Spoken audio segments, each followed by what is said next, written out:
हमें जो है देहरादून आए हुए कई दिन हो गए हैं।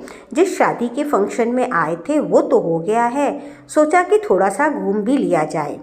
मेरी किसी फ्रेंड ने पूछा था कि आप देहरादून में कहाँ रुकी हुई हो, तो फ्रेंड्स इस होटल का नाम है कीस प्राइमा, जो कि लेमन ट्री ग्रुप का है, एकता करके। सुबह का समय है दोस्तों, आ गए हैं फ्रेश होकर के रूम से अपने, और यहाँ पर जो है ब्रेकफास्ट हुई है, तो शुरू करते हैं। ब्रेकफास्ट में बहुत सारी वैरायटीज़ थी, चाहे आप हल्का फुल्का ब्रेकफास्ट करो चाहे हैवी करो। अब बस बहुत सारी हम लोग को नई नई डिशेस भी दिख रही थी जो कभी मैंने ट्राई नहीं करा है, तो अभी थोड़ा बहुत इनको भी ट्राई करेंगे।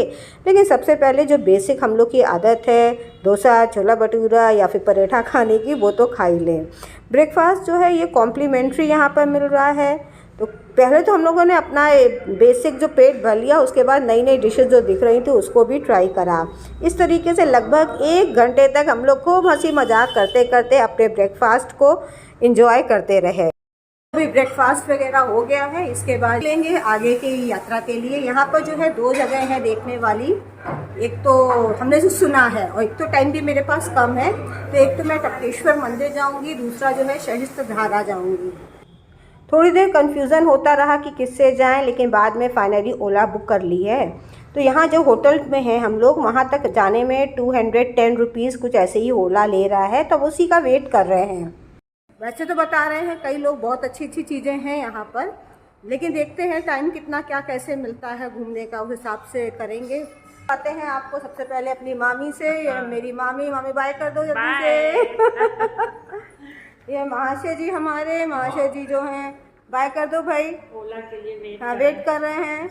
और ये हमारे हैं मामा जी, मेरे फेवरेट मामा जी, ये हैं, बाय कर दो।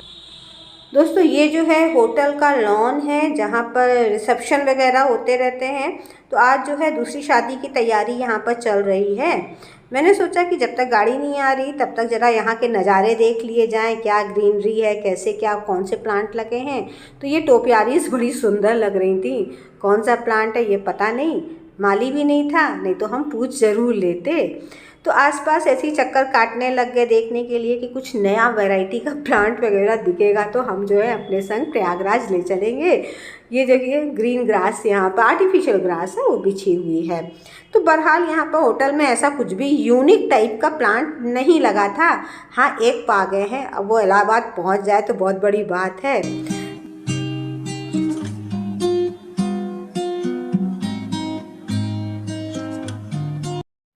तो दोस्तों हम लोग भोलेनाथ जी के मंदिर आ गए हैं। हमारे होटल से 6-7 किलोमीटर दूर पड़ा है, और ये जो है एक मौसमी सीजनल नदी है। और ये जो मंदिर है ये दोस्तों एक पहाड़ी के नीचे गुफा है, वहाँ पर स्थित है। तो हम लोग अब चलिए उसमें चलते हैं। तो ये देखिए गुफा भी अंदर चलेंगे, और ये इसके ऊपर की पहाड़ी है।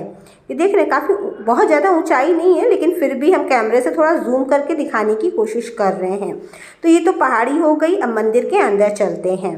दोस्तों कौरव और पांडवों के जो गुरु थे द्रोणाचार्य, वो अपनी पत्नी के संग यहाँ पर वास करते थे, रहते थे। तो उन दोनों के एक पुत्र हुआ अश्वत्थामा। तो अश्वत्थामा को तो आप जानते होंगे, उनकी ये जन्म स्थली है। अश्वत्थामा ने एक बार अपनी माँ से दूध मांगा, तो माँ जो थी वो दूध देने में असमर्थ थी। तो अश्वत्थामा ने तपस्या करना शुरू कर दिया भोलेनाथ की। तो उस भोलेनाथ जी ने उनको खुश होकर के वरदान दिया कि जो इस गुफा की दीवारें हैं उनमें से दूध टपकेगा। तो फ्रेंड्स इन दीवारों में से दूध टपकता था, लेकिन कालांतर के बाद वो दूध जो था ये जल में, पानी में बदल गया। ये देखिए जितनी भी दीवारें हैं ना, इन सब में से जो है ये जल निकल रहा है, पानी निकल रहा है। ये तो ये गुफा के अंदर है जहाँ पर ये मंदिर स्थित है। देख रहे हैं पूरा इस तरीके से।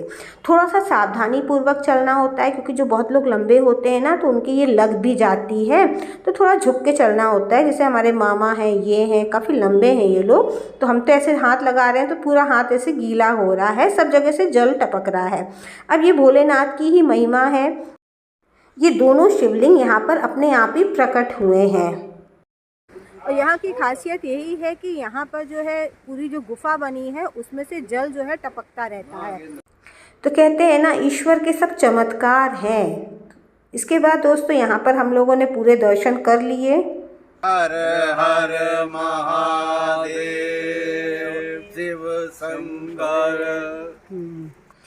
और अब वापस लौटने की बारी आई है। सीढ़ी उतरना तो आसान होता है, चढ़ना बड़ा मुश्किल होता है।